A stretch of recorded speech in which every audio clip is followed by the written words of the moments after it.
విధంగా నేను మీ అందరి ముందుంటాను.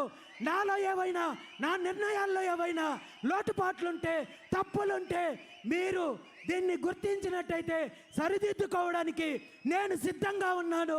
ఈ 2 తెలుగు రాష్ట్రాల్లో ఉన్న బీసీ నాయకత్వము ఒక్కతాటిపైకి రావాల్సిన చారిత్రాత్మకమైన అవసరం ఉందని చెప్పి ఈ సందర్భంగా తెలియజేస్తూ, ఖచ్చితంగా భవిష్యత్తులో బీసీలకు రాజ్యాధికారం వచ్చేంత వరకు ఆంధ్రప్రదేశ్ రాష్ట్ర ముఖ్యమంత్రి పదవి దగ్గర నుండి, తెలంగాణ రాష్ట్ర ముఖ్యమంత్రి పదవి దగ్గర నుండి అన్ని స్థాయిల్లో బీసీలకు నిజమైన అధికారం రావడానికి మిగిలిన అన్ని వర్గాలతో కలిపి, దళితులతో కలిపి, కాపులతో కలిపి, వైశ్యులు, బ్రాహ్మణులు, అన్ని సామాజిక వర్గాలు, ఈ 2-3 పార్టీలు ఏవైతే దోపిడీ పార్టీలు ఉన్నాయో వీళ్ళ బాధితులే. కాబట్టి మనమందరము కూడా ఏకమవ్వాల్సిన చారిత్రాత్మకమైన అవసరము ఇప్పుడు వచ్చిందని చెప్పి ఈ సందర్భంగా మీ అందరికీ పిలుపునిస్తున్నాను.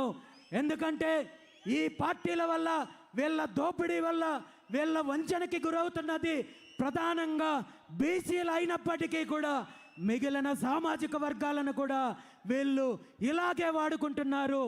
దళితులకు ఆ మహనీయుడు ఇచ్చిన రిజర్వేషన్ల వల్ల వీళ్ళు పదవులు ఇస్తున్నారు. కానీ అదే లేకుండా ఉంటే ఈరోజు మంత్రి పదవులో, ఎమ్మెల్యే పదవులో, ఎంపీ పదవులో కాదు, కనీసము వార్డు మెంబర్గా కూడా ఈ దోపిడీ పార్టీలు అవకాశము ఇచ్చిండేవి కాదు అనే విషయాన్ని ఈ రాష్ట్రంలో, తెలుగు రాష్ట్రాల్లో ఉన్న ఎస్టీ, ఎస్టీ సోదరులు, నాయకులు గుర్తించాలి.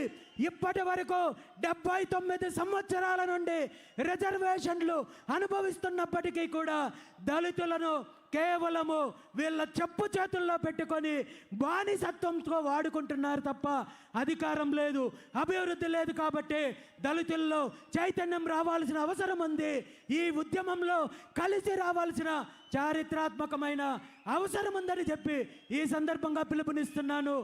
దాంతోపాటు ఈరోజు సమాజంలో ఎక్కువ శాతం ఉన్న సామాజిక వర్గాల్లో కాపు సామాజిక వర్గం ఒకటనే విషయం మనందరికీ తెలుసు. కానీ బీసీలను, దళితులను ఏ విధంగా ఈ దోపిడీ పార్టీలు ఉపయోగించుకుంటున్నారో కాపులను కూడా అదే రకంగా పదవులో లేదంటే మరొక రకంగానో చూపించి ఎరవేసి వంచే ప్రయత్నం చేస్తున్నారు తప్ప కాపులకు అభివృద్ధి లేదు, అదేవిధంగా అధికారం లేదు, నిధులు లేదనే విషయాన్ని గుర్తించాల్సిన అవసరము కాపు సామాజిక వర్గానికి ఉంది. కాపు కొదమసింహం వంగవీటి రవణ నిజంగా ఈరోజు బ్రతికే ఉన్నింటే, వంగవీటి రంగా గారు బ్రతికే ఉన్నింటే ఈరోజు ఈ దోపిడీ పార్టీలను బంగాళాఖాతంలో కడపడానికి తను జెండా ఎత్తి చెయ్యెత్తి ముందుకొచ్చిండేవాడని చెప్పి ఈ సందర్భంగా కాపు జాతి గుర్తించాల్సిన అవసరం ఉంది. దురదృష్టం ఏంటంటే అలాంటి మహనీయుణ్ణి నిర్దాక్షిణ్యంగా హత్య చేసిన ఈ దోపిడీ పార్టీలకు ఈరోజు మద్దతు ఇవ్వాల్సిన దుస్థితి కాపులకు వచ్చిందంటే కాపు సామాజిక వర్గం ఒక్కసారి కళ్ళు తెరవాల్సిన అవసరం ఉంది. మనకు కావాల్సింది బానిసత్వమా, అధికారమా అనేది తేల్చుకోవాల్సిన అవసరము కాపు సమాజానికి ఉందనే విషయాన్ని ఈ సందర్భంగా తెలియజేస్తూ, నిజంగా వంగవీటి రంగన్న ఆశయాలను కొనసాగించాలనుకుంటే మీరు ముందుకు రండి. ఈ దోపిడీ పార్టీలతో యుద్ధం చేద్దాము.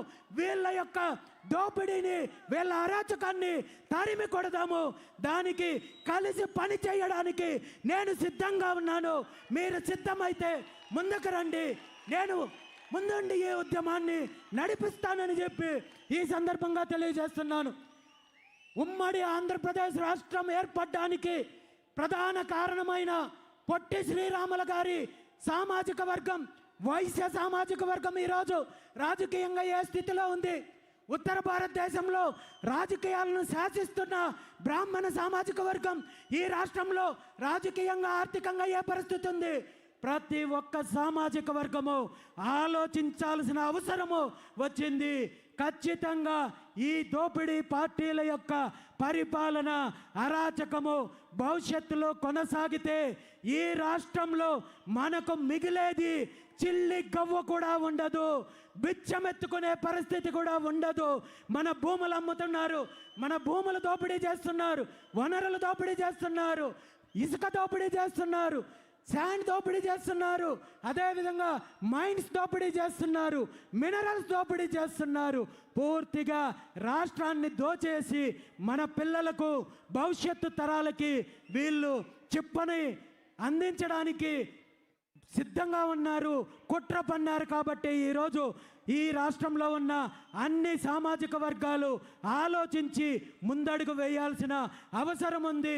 2 తెలుగు రాష్ట్రాల్లో రాజకీయ మార్పు రావాల్సిన అవసరం ఉంది. బహుజనులకు ఒక పక్క మన డిమాండ్లు, మన హక్కుల కోసం పోరాటం చేస్తూనే మరో పక్క అధికారం దిశగా అడుగులు ముందుకు వేయాల్సిన అవసరం ఉంది. దానికి నాయకత్వం వహించడానికి బీసీవై పార్టీ సిద్ధంగా ఉంది.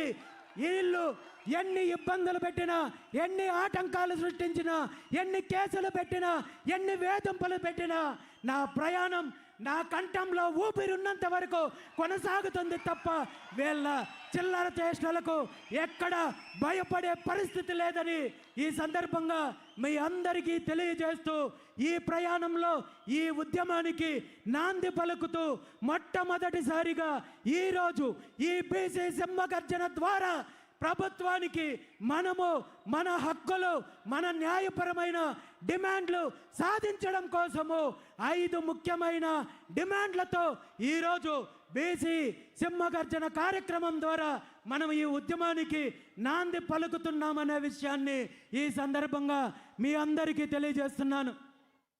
మీ అందరికీ తెలుసు, బీసీ సింహగర్జన యొక్క ఎజెండా 5 ప్రధాన డిమాండ్లు అనే విషయం మీకు తెలుసు. అందులో మొట్టమొదటిది ఈ రాష్ట్రంలో బీసీలకు రక్షణ చట్టం కల్పించాలి. ఎందుకు రక్షణ చట్టం కల్పించాలి? నిజంగా బీసీలకు రక్షణ చట్టం కల్పించాల్సిన ఆవశ్యకత ఈ రాష్ట్రంలో ఉందా లేదా అనే విషయము నాకంటే, మీకంటే, మనందరికంటే, బహుజనులందరికంటే, బీసీలందరికంటే ప్రస్తుత ముఖ్యమంత్రి చంద్రబాబు నాయుడు గారికి బాగా తెలుసు. ఎందుకంటే తను ప్రతిపక్షంలో ఉన్నప్పుడు ఆనాటి ప్రభుత్వం జగన్మోహన్ రెడ్డి గారి ప్రభుత్వ హయాంలో బీసీల పైన దాడులు జరుగుతున్నాయి, హత్యలు జరుగుతున్నాయి, బీసీలను వేధిస్తున్నారు అని చెప్పి నేను అధికారంలోకి వస్తే 100 రోజుల్లో బీసీలకు రక్షణ చట్టాన్ని అమలు చేస్తానని చెప్పి ఊరు వాడ బహిరంగ సభల్లో, పాదయాత్రల్లో ముఖ్యమంత్రి చంద్రబాబు నాయుడు గారు, వాళ్ళ పుత్రరత్నం నారా లోకేష్ గారు, వాళ్ళ పార్టీ మేనిఫెస్టో, వాళ్ళ కార్యకర్తలు దండోరా వేసే కార్యక్రమం చేశారు. మరి ఈరోజు అధికారంలోకి వచ్చి 20 నెలలు కావస్తోంది. ఈ 20 నెలల కాలంలో బీసీల పైన, బీసీ నాయకుల పైన, బీసీ మహిళల పైన, బీసీ ఉద్యోగస్తుల పైన అనేక రకాల దాడులు జరిగాయి, అరాచకాలు జరిగాయి, హత్యలు జరిగాయి. ఇదే అధికార తెలుగుదేశం పార్టీకి సంబంధించిన